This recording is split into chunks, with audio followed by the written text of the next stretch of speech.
Hello friend, स्वागत है आपका अपने चैनल आज क्लास में। आज की इस वीडियो में रसायन शास्त्र का पहला पाठ रासायनिक अभिक्रियाएं एवं समीकरण के 30 काफी महत्वपूर्ण ऑब्जेक्टिव प्रश्न बताएंगे जो आपके फाइनल बोर्ड परीक्षा के लिए काफी महत्वपूर्ण है। तो आइए शुरू करते हैं पहले नंबर प्रश्न से। तो पहला नंबर प्रश्न है कि श्वसन कैसी रासायनिक अभिक्रिया है। ए ऑप्शन है उष्मा शोषी, बी ऑप्शन है उष्मा क्षेपी, सी ऑप्शन है मंद दहन, डी ऑप्शन है इनमें से कोई नहीं। तो यहाँ पे आपको बताना है कि श्वसन कैसी रासायनिक अभिक्रिया है। तो श्वसन में ऊष्मा का उत्सर्जन होता है और जिस रासायनिक अभिक्रिया में ऊष्मा का उत्सर्जन होता है उसे ऊष्माक्षेपी कहते हैं। तो श्वसन कैसी रासायनिक अभिक्रिया है, तो ऊष्माक्षेपी रासायनिक अभिक्रिया है, इसे आपको याद रखना है। यहाँ पे बी वाला ऑप्शन बिल्कुल ही सही हो जाएगा। आइए देखते हैं अगला प्रश्न। दो नंबर प्रश्न है कि भौतिक परिवर्तन है। ए ऑप्शन है अस्थायी परिवर्तन, बी ऑप्शन है अस्थायी परिवर्तन, सी ऑप्शन है दोनों, डी ऑप्शन है इनमें से कोई नहीं। तो यहाँ पे आपको बताना है कि भौतिक परिवर्तन है। तो जो भौतिक परिवर्तन होता है ये अस्थायी परिवर्तन होता है। इसमें कोई वस्तु कुछ समय के लिए अपना रंग रूप आकार को चेंज करता है और पुनः वो मूल अवस्था में आ जाता है, उसे भौतिक परिवर्तन कहते हैं। यहाँ पे हम एक उदाहरण लेते हैं, जैसे यहाँ पे हम एक फुटबॉल ले लेते हैं जो गोलाकार है और इसको हम जब दबाएंगे तो ये क्या हो जाएगा, चपटा हो जाएगा। और जैसे ही हम लोग दबाना छोड़ देंगे फिर ये वापस गोल हो जाएगा। तो यहाँ पे देखिए ये अपना आकार क्या हुआ कि कुछ समय के लिए अपना चेंज कर दिया, बदल दिया, और जैसे ही दबाना छोड़ दिए फिर ये गोलाकार हो गया। तो ये अस्थायी परिवर्तन होता है। और जो भौतिक परिवर्तन होता है ये अस्थायी परिवर्तन होता है।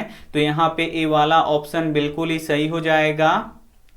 और यहाँ पे जो अस्थाई परिवर्तन होता है उसे रासायनिक परिवर्तन कहते हैं। इसका एक हम उदाहरण ले लेते हैं, जैसे हम यहाँ पे एक कागज ले लिए और कागज को जला दिए। तो जैसे ही हम इसको जला देंगे ये राख बन जाएगा और राख से फिर हम सोचेंगे कि ये कागज बन जाए, तो ये नहीं बन पाएगा, ये अस्थाई परिवर्तन हो गया। तो अस्थाई परिवर्तन को ही रासायनिक परिवर्तन कहते हैं। तो इसे भी साथ में आपको याद रखना है। आइए देखते हैं अगला प्रश्न। तीन नंबर प्रश्न है कि दूध से दही बनना कैसी रासायनिक अभिक्रिया है। काफी महत्वपूर्ण प्रश्न है। यहाँ पे आपको बताना है कि दूध से दही बनना कैसी रासायनिक अभिक्रिया है।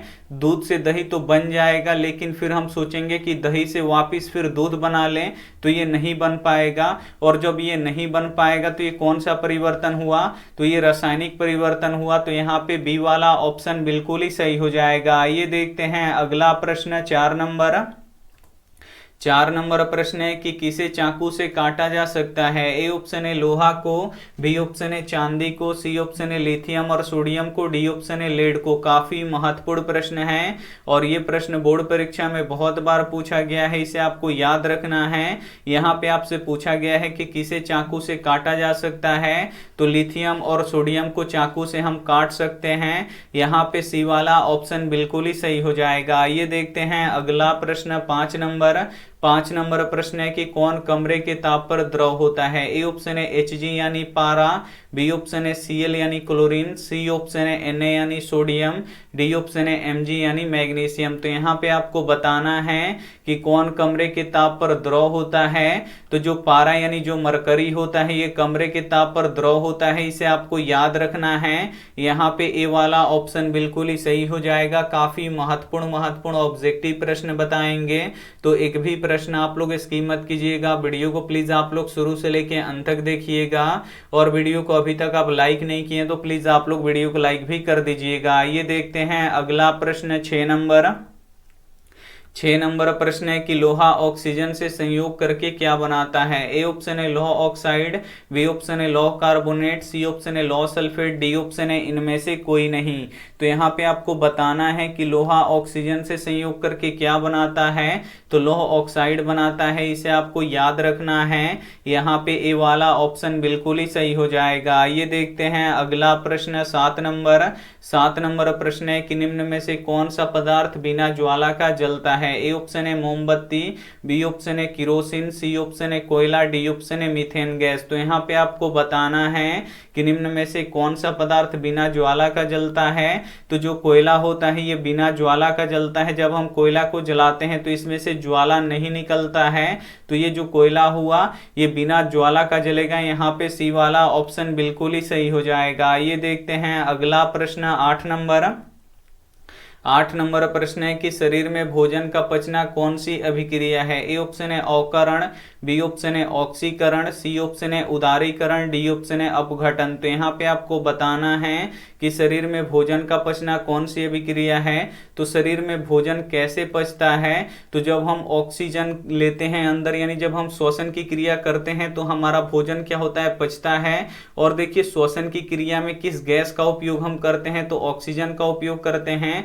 और जिस भी अभिक्रिया में ऑक्सीजन का उपयोग होता है उसे हम क्या कहते हैं, तो ऑक्सीकरण कहते हैं। तो यहाँ पे पूछ रहा है कि शरीर में भोजन का पचना कौन सी अभिक्रिया है, तो ऑक्सीकरण की अभिक्रिया है, इसे आपको याद रखना है। यहाँ पे बी वाला ऑप्शन बिल्कुल ही सही हो जाएगा। ये देखते हैं अगला प्रश्न 9 नंबर प्रश्न है कि सोडियम का परमाणु संख्या कितना होता है? ए ऑप्शन है 11, बी ऑप्शन है 13, सी ऑप्शन है 14, डी ऑप्शन है 16। काफी महत्वपूर्ण प्रश्न है। यहाँ पे आपको बताना है कि सोडियम यानी Na का परमाणु संख्या कितना होता है, तो 11 होता है, इसे आपको याद रखना है। यहाँ पे ए वाला ऑप्शन बिल्कुल ही सही हो जाएगा। ये देखते हैं अगला प्रश्न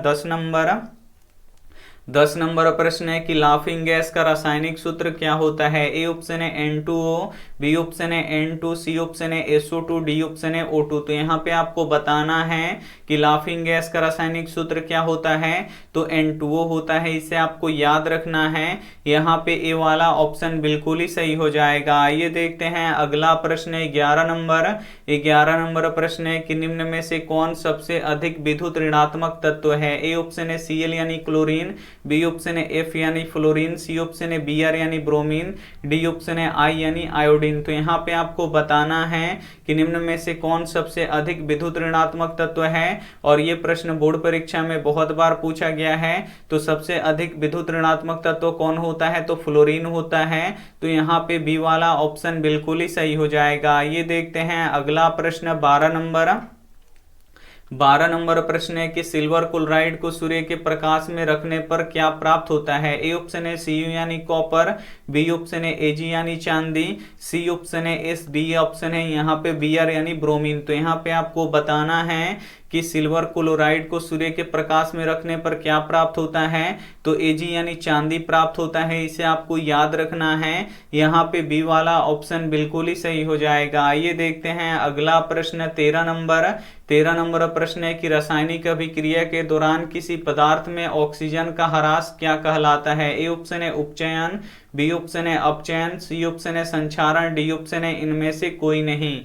तो यहाँ पे आपको बताना है कि रासायनिक अभिक्रिया के दौरान किसी पदार्थ से ऑक्सीजन का ह्रास, यानी ऑक्सीजन अगर उसमें से निकल रहा है बाहर तो उसे क्या कहते हैं, तो उसे अपचयन कहते हैं। तो यहाँ पे बी वाला ऑप्शन बिल्कुल ही सही हो जाएगा। ये देखते हैं अगला प्रश्न 14 नंबर प्रश्न है कि उपचयन वह प्रक्रिया है जिसमें ए ऑप्शन है ऑक्सीजन का योग होता है, बी ऑप्शन है ऑक्सीजन का ह्रास होता है, सी ऑप्शन है इलेक्ट्रॉन का योग होता है, डी ऑप्शन है इलेक्ट्रॉन का वियोग होता है। तो यहाँ पे आपको बताना है कि उपचयन वह प्रक्रिया है। तो उपचयन की प्रक्रिया में क्या होता है, ऑक्सीजन जुड़ता है, यानी ऑक्सीजन का योग होता है। तो यहाँ पे ए वाला ऑप्शन बिल्कुल ही सही हो जाएगा। ये देखते हैं अगला प्रश्न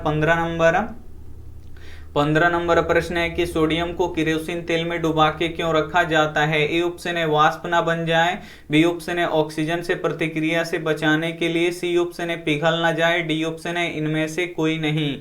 तो यहाँ पे आपको बताना है कि सोडियम को केरोसिन तेल में डुबा के क्यों रखते हैं। तो जो सोडियम होता है ये अत्यंत ज्वलनशील होता है और ये जैसे ही ऑक्सीजन के संपर्क में आता है तो ये जलना शुरू कर देता है, इसीलिए हम इसे केरोसिन तेल में डुबा के रखते हैं। जब हम इसे इसे केरोसिन तेल में डुबा के रख देंगे तो ये ऑक्सीजन से अभिक्रिया नहीं कर पाएगा और ये सुरक्षित रहेगा, जलेगा नहीं। इसीलिए हम इसे ऑक्सीजन में डुबा के, यहाँ पे देखिए केरोसिन तेल में डुबा के रखते हैं। और क्यों डुबा के रखते हैं? तो ऑक्सीजन से प्रतिक्रिया से बचाने के लिए। तो यहाँ पे बी वाला ऑप्शन बिल्कुल ही सही हो जाएगा। आइए देखते हैं अगला प्रश्न 16 नंबर प्रश्न है कि अंगूर का किण्वन करना एक रासायनिक परिवर्तन है। बी ऑप्शन है भौतिक परिवर्तन है, सी ऑप्शन है दोनों, डी ऑप्शन है इनमें से कोई नहीं। तो यहाँ पे आपको बताना है कि अंगूर का किण्वन करना क्या है। तो ये रासायनिक परिवर्तन है, इसे आपको याद रखना है। यहाँ पे ए वाला ऑप्शन बिल्कुल ही सही हो जाएगा। आइए देखते हैं अगला प्रश्न 17 नंबर प्रश्न है कि निम्न में से कौन ऑक्सीकरण की क्रिया नहीं है। ए ऑप्शन है दहन, बी ऑप्शन है श्वसन, सी ऑप्शन है भोजन का पचना, डी ऑप्शन है अवक्षेपण। तो यहाँ पे आपको बताना है कि निम्न में से कौन ऑक्सीकरण की क्रिया नहीं है। तो ऑक्सीकरण की क्रिया क्या होता है? तो जिसमें ऑक्सीजन जुड़ता है या ऑक्सीजन का उपयोग होता है। तो यहाँ पर देखिए दहन में क्या होता है कि ऑक्सीजन का उपयोग होता है। जब कोई पदार्थ जलता है तो वो ऑक्सीजन की सहायता से जलता है। तो यहाँ पे दहन ऑक्सीकरण हुआ। फिर यहाँ पे देखिए श्वसन है, तो श्वसन की क्रिया में भी हम ऑक्सीजन का उपयोग करते हैं, तो श्वसन भी ऑक्सीकरण हुआ। और भोजन कैसे पचता है? तो जब हम श्वसन करते हैं और श्वसन करने में किस गैस का उपयोग होता है? तो ऑक्सीजन का उपयोग होता है। तो यहाँ पे भोजन का पचना भी क्या हुआ? तो ऑक्सीकरण की क्रिया हुआ। लेकिन जो अवक्षेपण है ये ऑक्सीकरण की क्रिया नहीं है। यहाँ पे डी वाला ऑप्शन बिल्कुल ही सही हो जाएगा। आइए देखते हैं अगला प्रश्न 18 नंबर प्रश्न है कि रासायनिक समीकरण अभिक्रिया का है। ए ऑप्शन है संक्षिप्त रूप, बी ऑप्शन है सांकेतिक रूप, सी ऑप्शन है पूर्ण रूप, डी ऑप्शन है इनमें से कोई नहीं। तो यहाँ पे आपको बताना है कि रासायनिक समीकरण अभिक्रिया का है। तो रासायनिक समीकरण अभिक्रिया का संक्षिप्त रूप है, इसे आपको याद रखना है। यहाँ पे ए वाला ऑप्शन बिल्कुल ही सही हो जाएगा। आइए देखते हैं अगला प्रश्न 19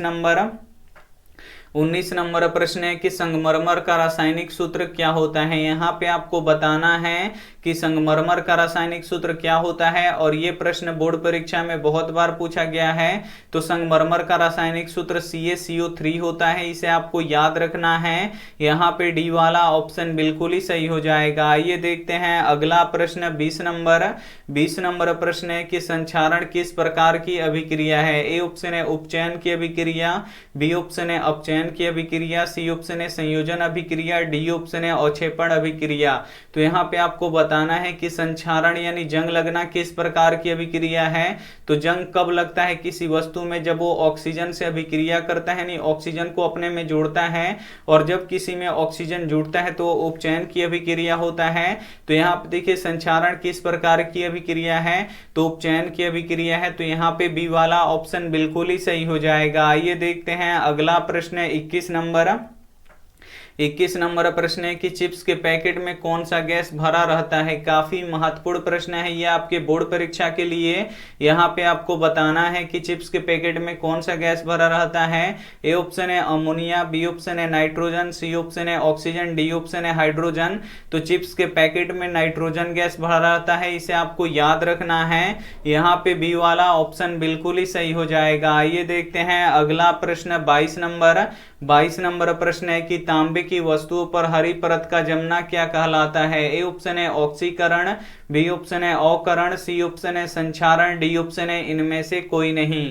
तो यहाँ पे आपको बताना है कि तांबे की वस्तुओं पर हरी परत का जमना क्या कहलाता है। तो संक्षारण कहलाता है, उसमें जंग लगता है। तो यहाँ पे सी वाला ऑप्शन बिल्कुल ही सही हो जाएगा। आइए देखते हैं अगला प्रश्न 23 नंबर प्रश्न है कि संक्षारण का उदाहरण है। ए ऑप्शन है लोहे में जंग लगना, तो ये भी है।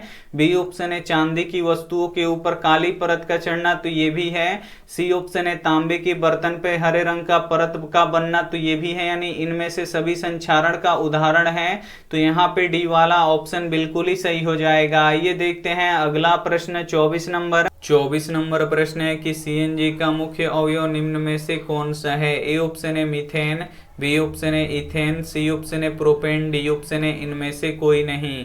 तो यहाँ पे आपको बताना है कि CNG का मुख्य अवयव कौन सा गैस होता है। तो तो मीथेन गैस होता है। यहाँ पे ए वाला ऑप्शन बिल्कुल ही सही हो जाएगा। और सीएनजी का पूरा नाम कंप्रेस्ड नेचुरल गैस होता है और सीएनजी का उपयोग मोटर गाड़ी में ईंधन के रूप में करते हैं, तो ये भी साथ में आपको याद रखना है। आइए देखते हैं अगला प्रश्न 25 नंबर। 25 नंबर प्रश्न है कि एलपीजी का मुख्य घटक निम्न में से कौन सा है। ए ऑप्शन है मीथेन, बी ऑप्शन है इथेन, सी ऑप्शन है प्रोपेन, डी ऑप्शन है ब्यूटेन। तो यहाँ पे आपको बताना है कि एलपीजी का मुख्य घटक निम्न में से कौन सा होता है, तो ब्यूटेन होता है। यहाँ पे डी वाला ऑप्शन बिल्कुल ही सही हो जाएगा। और एलपीजी का पूरा नाम क्या होता है, तो लिक्विफाइड पेट्रोलियम गैस होता है। और इसका उपयोग हम कहाँ पे करते हैं, तो खाना बनाने वाले ईंधन में करते हैं, तो ये भी साथ में आपको याद रखना है। आइए देखते हैं अगला प्रश्न 26 नंबर।